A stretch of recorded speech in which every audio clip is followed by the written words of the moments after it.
Hari Om and welcome to Live Vedanta, a podcast about simple living and high thinking. We hope that all of you have been having a joyful, inspired summer. After our own summer hiatus, we're back with 3 episodes to finish our Bhagavad Gita 101 series before we start our next season. If you want to start from Bhagavad Gita right from the very beginning, you can click the link in the show notes that will take you to the previous episode or episode 1 of the full series. But even before we jump in, I want to put it on your radar that Chinmaya Mission Niagara is opening registration for its courses and communities on August 21st. So keep an eye out at chinmayaniagara.com or on our socials to see what other weekly live self-development opportunities you can tap into if you want to move beyond just the podcast itself. We'd love for all of you to join. Okay, so what's happening in this week's episode? This week, we're talking about how all is training. Why should one strive if there is no guarantee of success? Why were you born into your specific home? Interesting questions, no? Continue to listen to Vivekji explain how a verse from chapter 6 of the Bhagavad Gita answers these questions. Hari Om, and greetings from Niagara Falls. What is known as the Great Leveler? Share with me, what is known as the Great Leveler? Death is known as the Great Leveler, the Great Sleep. Death will level all of us. Death will put all of us to sleep. In fact, I'm very careful about sharing that. I consciously and Sheila consciously, we're putting our kids to bed. We don't say we're putting our kids to sleep, because it reminds me of the great sleep. All of us are going to flow through this. Death is universal. Now the death to death, known as Bhagwan. Yama is known as death, but the death to death is Bhagwan, is trying to prepare us for this. This is why shlokas 11 to 30 of Adhyaya 2, so chapter 2, verses 11 to 30, are all insights into flowing through death, not seriously, but in a light way. Now, my experience of those who are dying or those who have died, typically at a gathering or a funeral, these verses are sung. Remember when I taught you Bhaja Govindam or Moha Mudgara? And I said Bhaja means sing, seek, serve. We all sing these verses, but who's seeking these verses? Thinking about this, reflecting on this. Who's serving these verses? Preparing for this universal experience. It's almost like Bhagwan has given us this formula on dealing with this problem and we've regressed. We just sing this. Our course is different. We're not regressing, we're progressing. We don't just sing verses, we seek them, we serve them, we worship them, we love them, we become them. At the end of today's class, we would have covered 32 verses in 30 hours. These 20 verses that people sing, you can sing these in 10 minutes. But that's not our agenda. That will not help us. That's not application. This month we are focusing on applied Gita in challenging. Challenging articles, beings, circumstances. And the last verse we studied was to develop this sense of enough. Enough stress, enough anxiety, enough sadness. Enough lack of energy, enough lack of enthusiasm. When you develop that sense of enough, really what you're doing is letting go of deservership. What causes us sadness, anxiety, stress, what causes a lack of energy and enthusiasm is not physical. It's the mind feeling, I deserve this. And most of the time, I'm not getting what I deserve, yes? So you feel tired, you feel sick. And then I referenced a verse where when one is enlightened, when one transcends all, then even when there's heavy sorrow, one is not rattled, one is not shaken, one is not sad. Enlightenment is the end game to challenges. As long as one is not enlightened, you're still in the game. This is the end of the game. This is the end of doership.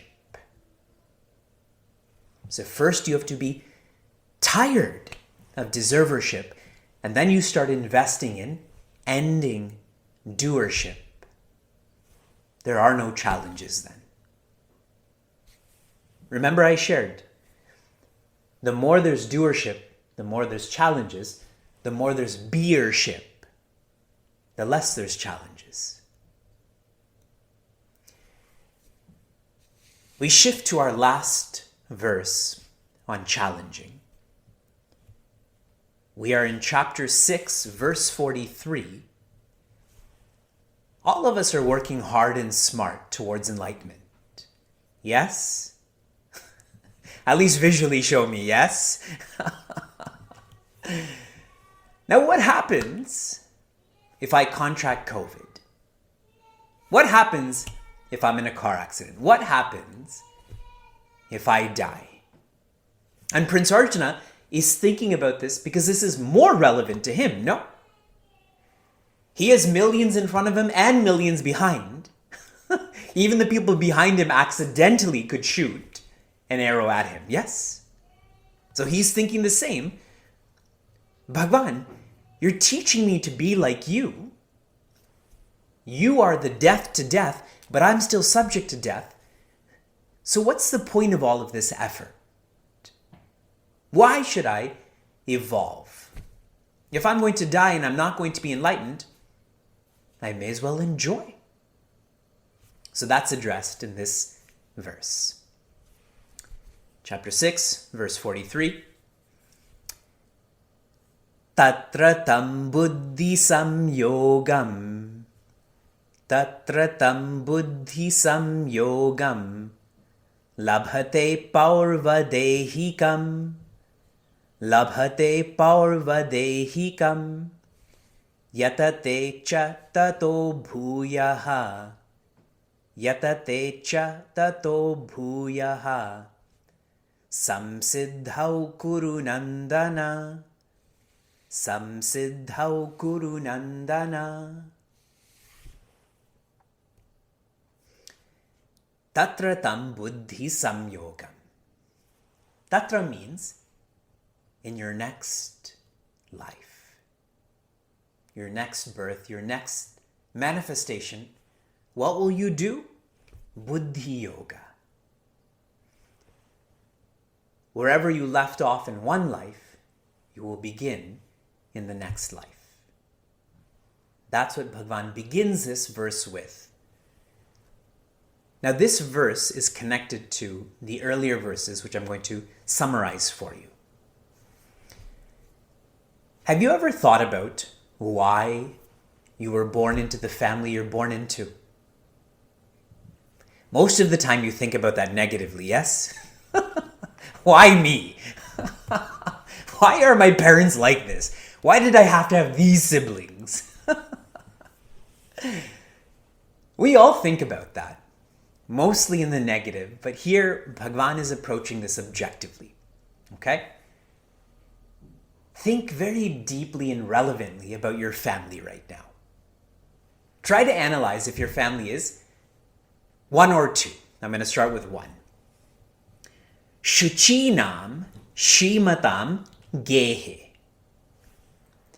In the home of those who are Shuchi and Shri, which means pure and prosperous. Have you been born into a home where there's purity and prosperity? Yes? No? If your relative is in this class, then don't answer. Just keep staring at me. Like there's some sort of spy language that's going on right now.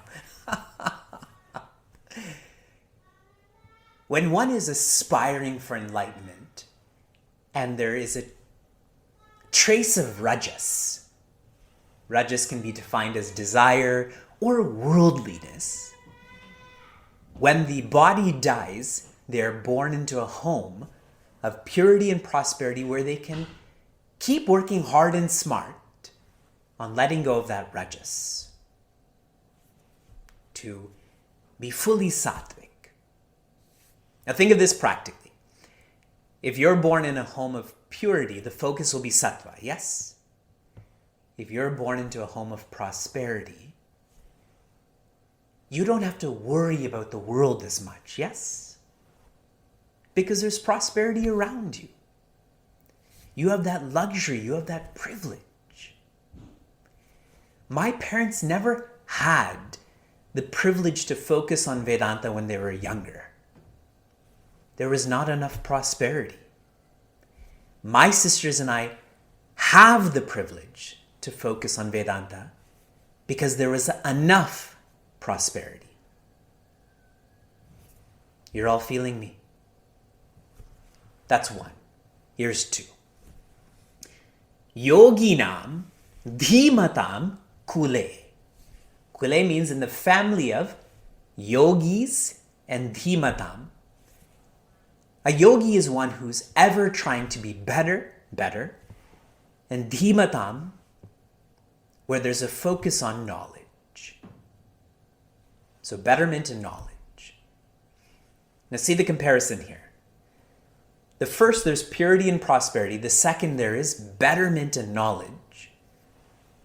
When one is trying to be enlightened, and there's no rajas, but the sattva is not complete. One is not into higher levels of sattva, then they're born into such a family, where there are yogis, where there are buddhimans. Are you born into such a home? Where everyone around you, every day is trying to be better. Where they're not satisfied with anger, not okay with jealousy. Dhimatam, where instead of listening to the news, they're listening to satsang. They're listening to japa. Now, when I asked you this, a lot of you shook your head on this. This is a factual, objective analysis that Bhagavan is sharing with us about why we're born into the home we're born into. You analyze your own home. Please don't analyze the home of the next person. There's no Shuchi or Shri there. What's the third category? And also think, what kind of home are you nurturing? If you remember, when I spoke about parenting, I said the sole responsibility of a parent is to encourage enlightenment. Not IQ, not EQ, SQ, only spiritual quotient. IQ will come anyways. EQ they'll learn with life, but if a parent is not conscious about exposing and inserting SQ, that may never happen. So as you strive, as you aspire, if the body happens to die, everything that you've done in this last course, in this last year, in this last lifetime is not wasted. If you've ever played Capture the Flag, there's one version of the game where if you get the flag and you run towards your side and you get tagged, the flag doesn't go back to the original spot. It stops where you dropped it or you got tagged. And the beauty of this game is there's so much sacrifice then, right? I just bring it closer, then the next person brings it closer. This is what our journey is like. Capture the flag. You should tell people that. What did you learn in the Applied Gita course? That our life is like capture the flag. Next quarter. Labhate paurva dehikam. Whatever body one gains, the next body one gains, this is what they do with the body. They continue to grow. They continue to evolve. So magnifying this, focusing on application. How many of you have been to a funeral or a gathering of someone who is Hindu, part of Sanatana Dharma? You've all listened carefully to the pujari speak. Yes? And I'm sure the pujari, she or he said, this beta, this Rani, their Atma has gone from this Deha and is now in another Deha. And what they're saying is a complete lie. It's complete ignorance. There are, in a simple way, 3 facets to who we are. Body, mind, and spirit. If you go to a yogasana class, you would have learned this already, yes? Body, mind, and soul. Soul spinning. Soul exercises. So body, mind, and spirit. The body, here the word is deha. Do you know what deha means? And don't say body. Tell me in a deeper sense, what does deha mean? That which is burning. Deha means that which is burning and eventually is completely burnt. Sanskrit is a rough language, no? It's so shocking and lashing. The body is ever changing. Everyone agrees? Any fighters against this statement? No. The spirit, Atman, Brahman, etc., all synonyms, is never changing. Everyone agrees? Any fighters? If you want to fight this, then you have to join Meaningful Mornings, because I really feel I'm really systematically showing what the spirit is. And in between is the mind. The mind is sometimes changing. So ever, sometimes, never. You're with me? The body is born, the body will die. It is the mind that goes from body to body to body, learning. Learning that it is not the body, rather is the spirit. Clear? So this whole idea of, and we're very casual with language, reincarnation. If you dissect this, reincarnation doesn't happen. Please think about this very carefully. Is the body reincarnated, yes or no? It's a completely different body. Most likely, if you're not enlightened in this lifetime, just wanted to smile for a little while. The next body that you take up will probably be of the opposite gender. So did you reincarnate? You didn't.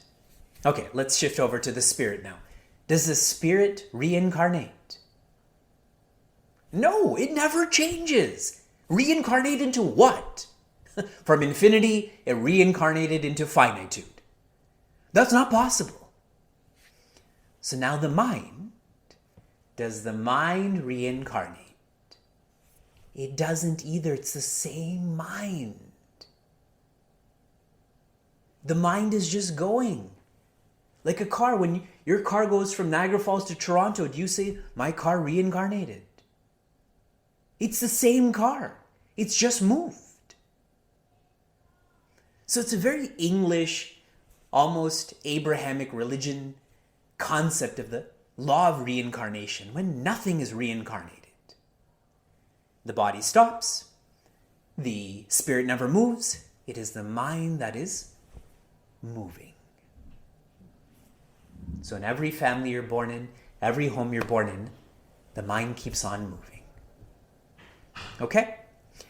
So the next time you happen to go to a gathering or a funeral, and the pujari says, the Atman has left this deha into another deha, you put your hand up. Even though it's not a question reflection period, you still put your hand up. I object. And you reference this verse. You will be kicked out right away, but that's dharma. Fearlessly, you share your insights. Now the third quarter. Yatate cha tato bhuyaha. In the next embodiment, manifestation, body, you work harder and smarter. See, if you're born into such a gehe or kule, you are fortunate. You are blessed. The momentum is already with you. That's why you work harder and smarter. Yatata means control, discipline. Bhuyaha, with greater intensity, with greater magnitude. One is engaged.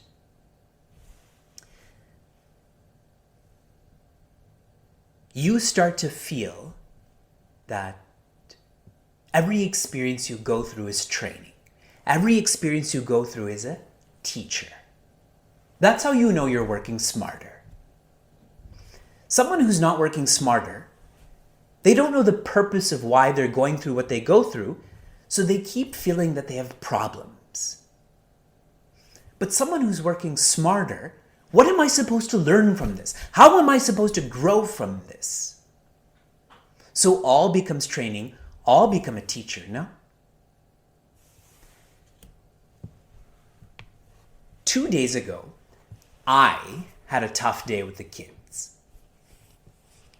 And at one point, Vyasa was riled up and Shuka was crawling all over me.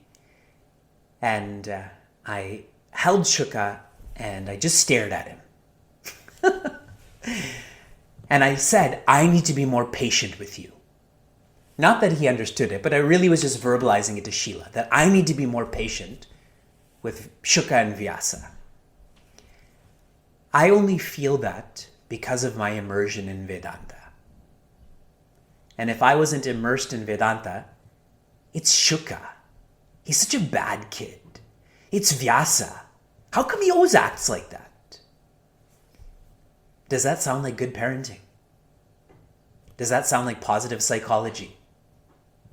Not at all. This is what it means to work smarter. Clear? All is training. It doesn't matter how hard it is training. It doesn't matter how annoying your spouse or child is, or parent is. They are your teacher.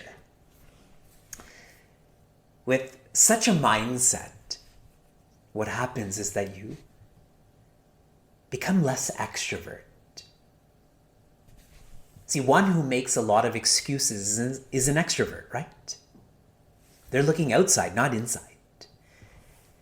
And the depth of this, the less extrovert you are, the less desires you have. The more extrovert you are, naturally the more desires you have. Remember that trace of rajas that I talked about? that trace of rajas is, I still have a desire for something in the world.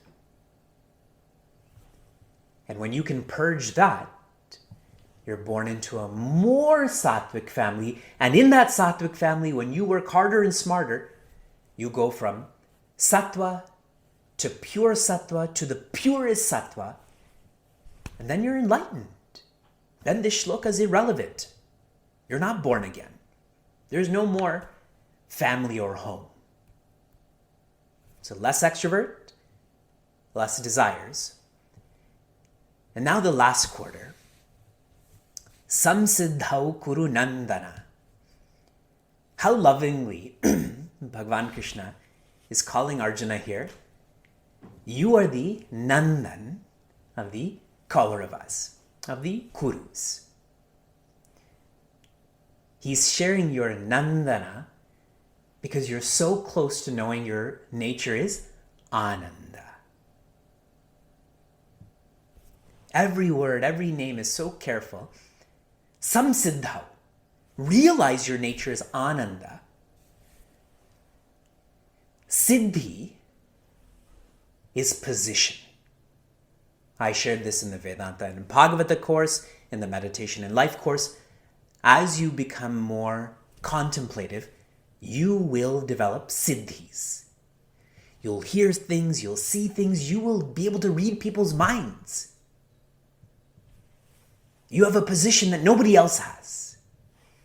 But some siddhi is not position, it is peace.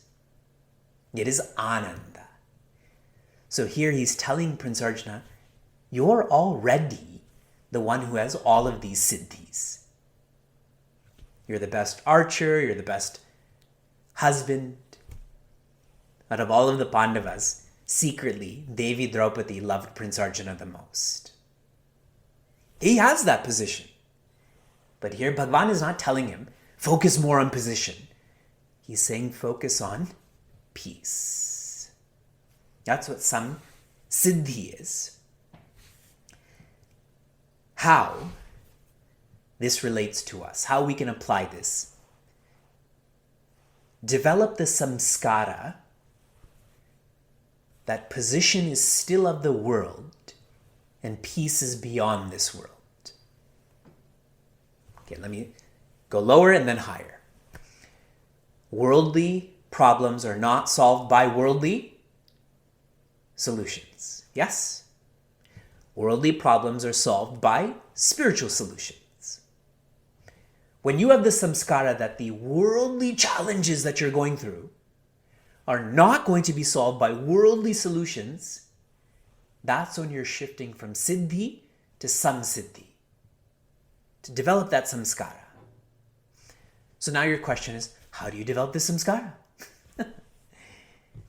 Steadiness, sincerity, stamina.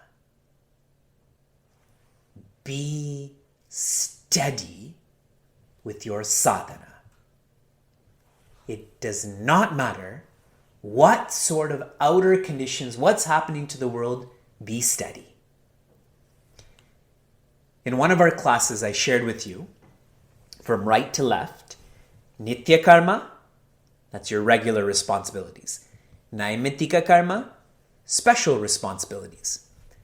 Kamya karma, selfish actions.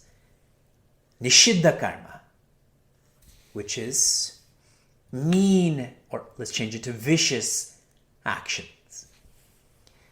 The further right you go, the more responsible or dharmic you are. More important than special responsibilities is your regular responsibilities. If you brush your teeth every day, multiple times, etc., really you may never have to go to a dentist or orthodontist. You may not have to. Correct? You don't have to get into that naimittika karma. I never had braces. And perhaps some of that, and you may disagree with this, is that if you look after your teeth enough, you don't get cavities. Your teeth may be straighter. I share this because we always find reasons to focus on the special responsibility instead of the regular responsibility. It's still Siddhi and not Samsiddhi. Are you feeling me? I challenge all of you in the Meditation and Life course, or any satsang. There's so many satsangs you can be part of. Are you steady with a satsang, with a course? And if you are, you will see you will develop sincerity. If you develop sincerity, what comes next? Stamina. To keep on transcending anything that is challenging. Let's read this verse together. Tatra tam buddhi samyogam labhate paurvadehikam yatate cha tato bhuyaha samsiddhau kuru nandana. If you enjoyed what you heard or want to learn more, share this episode with a friend or find us online at facebook.com/cmniagara. For those on the journey of self-development, Chinmaya Mission Niagara provides a community forum for seekers to listen, reflect, and contemplate. This podcast is produced by the Young Adults of Chinmaya Mission, an international nonprofit working to transform individuals through the knowledge of Vedanta. Until next time, inspire, love, be.